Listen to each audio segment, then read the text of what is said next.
You hear that music, you hear my voice, you know who it is. This is your boy Swill, and I am the host of today's Spare Room Sesh podcast. It's seeming like I'm going to be the host of every one of these episodes until Jordy or Cam decide, Jordy being coach, decide that they want to host one of these episodes. So today I'm going to talk to y'all about Aaron Rodgers, some Russell Wilson breaking news, and I'm going to give you my opinion on who I believe should go number one in the draft and who the best quarterback is coming out. So, according to Pat McAfee about the deal, this is all from Pat McAfee and his source, and Rodgers himself, honestly, that there is no deal on the table just yet. Supposedly, there's going to be a deal worked out between him and the Packers here in the next couple days. And honestly, none of this is all that surprising if you were paying attention. I know it's wild breaking news, and I said that in the intro here, but it's not that surprising. They were the team best built to be able to win right away with him as the QB. So anybody who thought he was going to like Denver or Pittsburgh, get out of here. We all knew he was Packers till the end, man.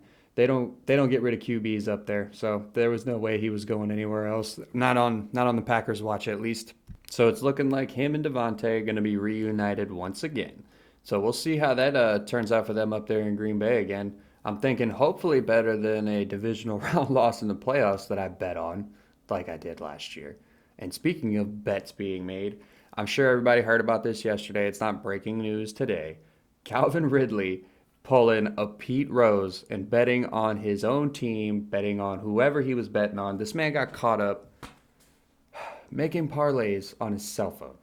Like, I make parlays on my cell phone too, but when you're in an NFL locker room, probably not the best decision to make. And from what I was listening to, there's a bunch of media personalities who were former NFL players yesterday. They were all saying that, like, when you're walking around your locker rooms and you're going through like your rookie seminars and all that shit, that's one of the first things that you learn is you don't want to be Pete Rose. You know what I'm saying? There's no reason to bet on games that you're involved in, that you're not involved in, or in your sport, just because this is what happens. You get suspended, and now it's looking like it's going to be indefinitely, or they said it was going to be indefinitely, and it's at least 1 year. I'm thinking he's going to be gone for a minimum 2 or 3, because that seems, what the hell was that guy thinking, man? I don't have any fucking clue what that guy was thinking. Like, I'm all for sports betting. I love it. I'm a FanDuel user myself. I put up on DraftKings.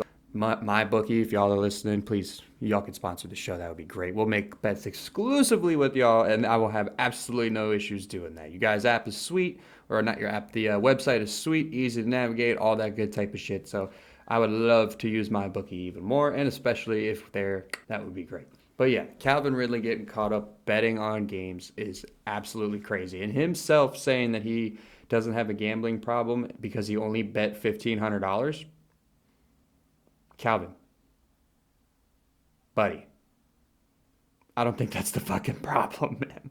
I think the problem is that you were sitting there knowing that you were going to get caught for doing this and still placing these bets. It seems like you were kind of thumbing your nose at the league. So getting suspended for a year, I feel like he's getting kind of lucky on this one. When I first heard the news break, I was like, oh shit, is he about to get Pete Rose? Is he about to be fucking banned for life? But I mean, he got a year. So we'll see what comes after that. To be honest with you, I'm thinking at least 2 years, simply because this doesn't really happen in the NFL, and now Calvin Ridley's gonna be made an example out of. But that's enough doom and gloom on Calvin Ridley, and you guys have already heard the Aaron Rodgers news today whenever you're going to be listening to this, so I'll move on to one of my favorite things that happened in the NFL this past weekend. The Combine show was completely taken over by a man who is 6'6" and 3/8, 341 pounds, and ran a 4.78 40. Good Lord. And if you're wondering who that man is Jordan Davis. That dude, in my opinion, with those numbers, with just those measurables, honestly, being as big as he is, as explosive as he is, and his tape is unbelievable. The guy's getting double and triple teamed all over the place like he's Aaron Donald, and it's absolutely insane. And I'm not saying he's Aaron Donald. Aaron Donald is a one of one. There ain't nobody else out there like that guy. But he got treated with the amount of double teams and shit that he was catching in college like that. So when you're gaining that amount of respect, your stats aren't going to be that crazy. And when he gets to the combine and runs a 4.78 40, and I don't even think that's the most impressive part. The 4.78 40 is wild. But the most insane part about that 40-yard dash was his 10-yard split being 1.68. That motherfucker, you better get that ball out of your hand, quarterbacks, because this dude is coming, and he's coming fast. And that man is not coming in there with just to, patty cake around. He's going to hit you, man. And he's going to drop all 341 pounds straight up on you. The dude gets to 10 yards in less than 1.7 seconds. 1.68 was faster than Jarvis Landry's. I think his was like 1.71, and he's a top 15 receiver in the NFL. And a goddamn D tackle who's coming in and has not ever played is running faster from point A to point B than a wide receiver who's been playing, who's been doing this his whole life, who's been running fast his whole life. Holy shit. And they want to sit here and tell me Aiden Hutchinson or the Evan Neal, the tackle from Alabama, that either of those guys should go number one? Bruh. Jordan Davis is a freak. And if that guy falls out of the top 5 picks, whoever gets this man should be thanking everything that they believe in, because this guy could be the next big fucking thing. Not just the size being the next big thing, but him too. Because basically what everybody's been saying about these quarterbacks this year is that it doesn't seem like any of them are going to be worth taking inside the top 10. The best quarterback that most people have on their list is Kenny Pickett. Good old two gloves, Kenny Tiny Hands, as some people are going to call him. I don't think anybody's called him that but me, but I'm going to roll with it anyways because fuck it. From what I've been seeing, there's a possibility that there's going to be no QBs taken inside the top 10, and I think that's going to be the first time since like 2012 or 2013. I can't remember when EJ Manuel got drafted. I probably should have looked into that beforehand. But on most people's lists, it's Kenny Pickett at number one. My personal opinion, and I know that I said on the very first podcast that I thought Matt Corral was all right. If I had to pick just based on, I watched a bunch of film on these guys this weekend. I watched a bunch of highlights and shit too, and I think Malik Willis is the guy in this class. I don't know how. I don't think anybody knows how a quarterback's actually going to turn out when they get to the NFL. But if you're looking at modern day QBs, like Patrick Mahomes, you got Josh Allen, you got Dak, you got Lamar, you got Joe Burrow, you got all these guys have one quality to them that was a lot different just 10 years ago. All these guys can move. You know what I mean? And Malik Willis, I think he probably ran sub 4.6, but I don't even know if he ran at the combine. I'm going to stop talking out of my ass on that one, but I'm sure he ran well, and he looks mobile on film, and he's got a goddamn cannon of an arm.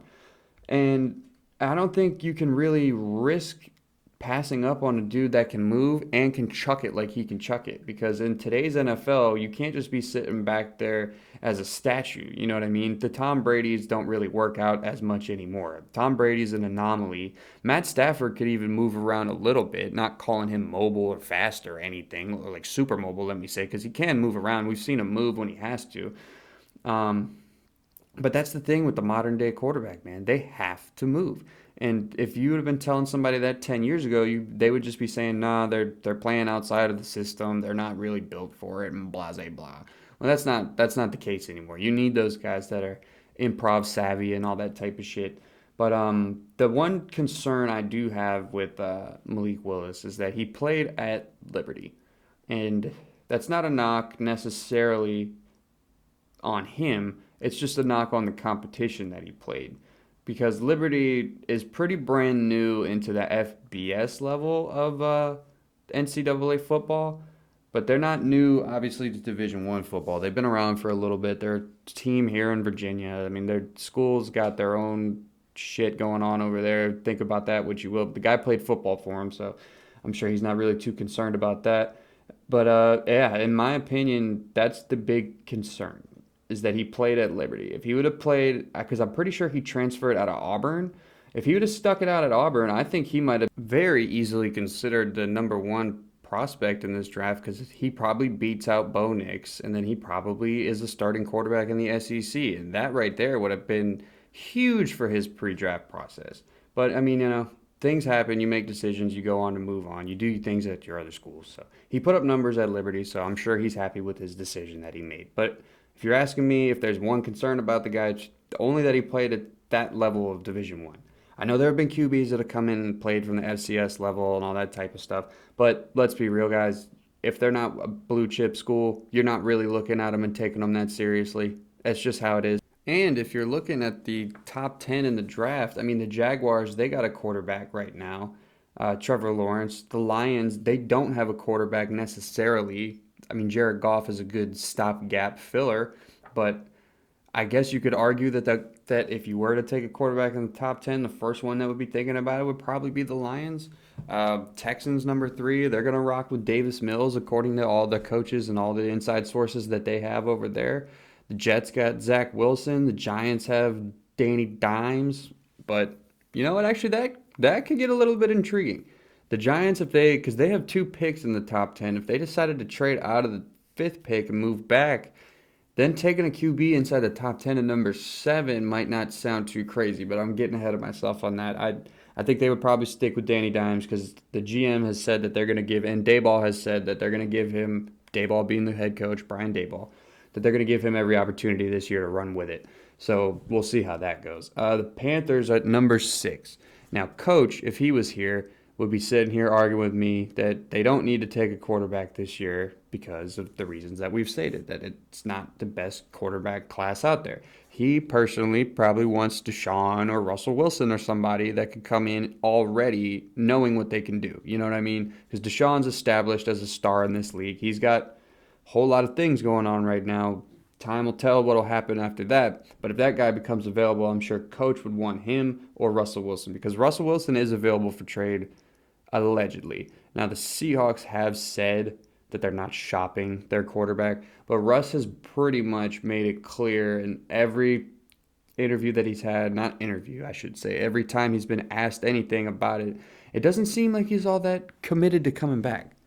I don't know, maybe that's just me misreading the situation or something like that. But after the Panthers pick at 6, you got the Giants who, like I said before, have a pick in the top 5 as well as the top 7. Number 7, that is. So their 2 picks gets a little interesting. If they decided to throw a wrench in the draft and take a quarterback in the top 10, they got 2 picks to do it. They got the ammo. Somebody can move up and make something happen. After the Giants, the Falcons. Yeah, I know that they have like Felipe Franks as their backup quarterback. So, yeah, I mean, this class has to be considered pretty below average if the Falcons with an aging Matt Ryan and a backup Felipe Franks aren't thinking about taking one of these quarterbacks. So, yeah, that just kind of tells you a lot right there. And then the Broncos and the Jets round out the top 10. Jets and the Giants, both teams from New York, both have 2 picks in the top 10. You'll need to figure it out over there. One of the biggest markets in all of sport, and the biggest markets in all the world. And both of your football teams stink. And the Knicks, after any time they have one good fucking season, decide to turn around and lay an egg. I don't get what you guys got going on in that fucking city up there. You need to figure your goddamn sports teams out fast. Because they're fading out of relevance more and more every day. The Brooklyn Nets, the New York Knicks are 2 below 500 teams in the NBA right now. And the NFL teams that you guys have, which fucking play in Jersey, are awful. And while I'm at it, fuck the Rangers too. You bunch of whiny little babies crying about Tom Wilson and all this shit all the time. Every one of those sports teams up there, y'all all stink. Just absolutely insane news.